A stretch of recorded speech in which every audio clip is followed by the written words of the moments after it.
নমস্কাৰ বন্ধু বান্ধৱীসকল, কি খবৰ আপোনালোকৰ? আশা কৰিছোঁ সকলো ভালে আছে। মোৰো ভালে।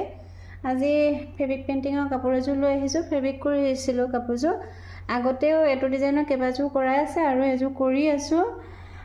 খুব ধুনীয়া লাগিছে কাপোৰযোৰ। আপোনালোকৰ কেনেকুৱা লাগিছে প্লিজ কমেণ্ট কৰি জনাব। এখন চাদৰখন হ'ল, চাদৰখন দেখিছে এয়া এনেকৈ 3 পাৰ দিছোঁ আৰু 3 পাৰ দুপাহৰ মাজত এপাহ দিছোঁ, আকৌ দুপাহৰ মাজত এপাহ আৰু তাৰ ওপৰত এপাহ।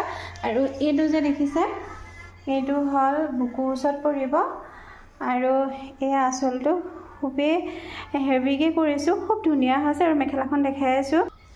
আৰু এইখন মেখেলাখন মই ৰেডি কৰি দিছোঁ। কাপোৰযোৰ কাষ্টমাৰ ৰেডি কৰি দিব দিছিলে আৰু কাপোৰযোৰ কমপ্লিট হ'ল। আৰু এনেকুৱা একেই চেম কাপোৰ এযোৰ মই নিজৰ কাৰণেও কৰিছিলোঁ। ফটো আছে, মই ফটো দিম, চাব সকলোৰে, পিন্ধিলে কেনেকুৱা লাগিব। খুব ধুনীয়া হয় কাপোৰযোৰ। আপোনালোকৰ যদি ভাল লাগে ল'ব পাৰিব কাপোৰযোৰ, একেবাৰে কম দামত।